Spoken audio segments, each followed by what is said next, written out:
Hi everyone, today I thought we'd make a lattice card using good old-fashioned decoupage. So I'm going to start with a blank 6x6 square card. It's a white base, and on top of that we're not going to use any matting and layering. Instead what I've done is I've made a lattice layer.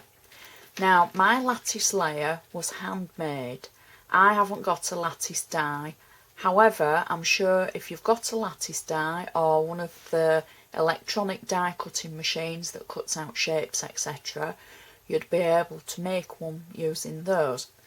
Mine was made from die cutting strips using a quilling die, and all the strips were a certain length. I literally took a piece of wax paper, laid it over my card base, and then I layered the strips in the two directions with a little bit of glue behind them. I waited for it to dry and then I cut it to size like so. Once it was dry, I foiled the edges with some gold foil, and then I added pearl drops to every crisscross on the lattice. And that's how I made my handmade lattice.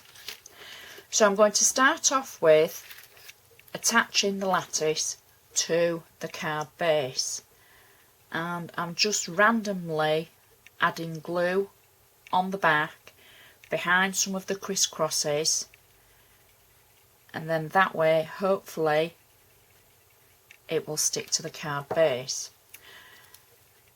If you've got double-sided adhesive, you could run your lattice through that, and that would work to be able to attach it. So that's my lattice onto the card.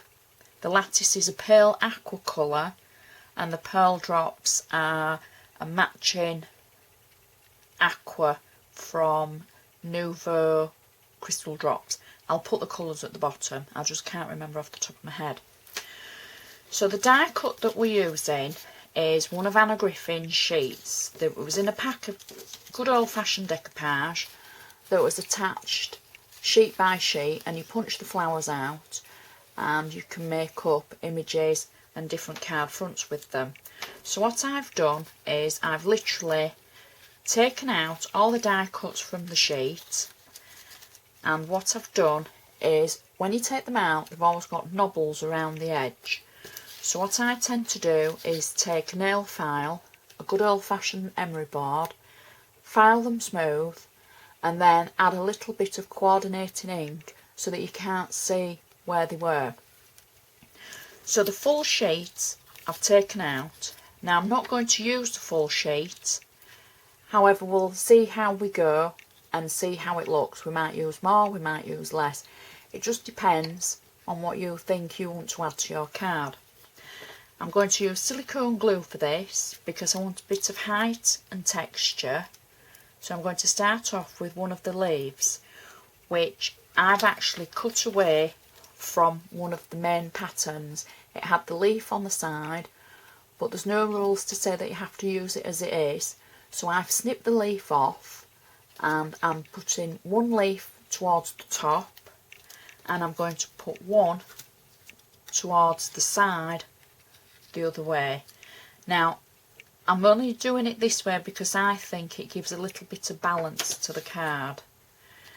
So one of the big flowers I am literally going to pop to one corner like so, and then I'm going to take the smaller rose and add that like so. We've got some extra flowers that were die cut from the sheet. I'll just pop one there. And I've got, what have I got left? I've got a smaller flower and a big flower. Well, I'm happy with what I've used there.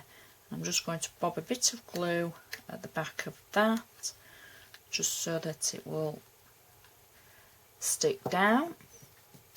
Next, what I've done, because I want a sentiment on there as well, I've taken a lace stamp, I've stamped it twice in 2 different colours, both coordinating with the colours that I've used already. So we've got a nice mustardy yellow and an aqua blue, and I'm literally going to add silicone to the back of one, like so, and then silicone to the back of the other, and I'm putting them at cross angles on the card, like so. I've stamped a sentiment in a matching colour, and the sentiment says, "A life richly blessed is one encircled by true friends." I think that's a lovely sentiment, and I'm literally just going to pop that on top of the 2 lace backgrounds, like that, so it's at a bit of a jaunty angle. And the last thing I've got is I've stamped the lace design again onto some white card using the same colour as one of the lace stamped backgrounds behind the sentiment. I've die cut it into a bow, and I'm going to literally add silicone to the back of that, and I'm going to pop that just above the sentiment like so. Make sure it's all straightened up. There we go. I think that's just about finished. So I'd like to thank you very much for watching, and I'll see you next time.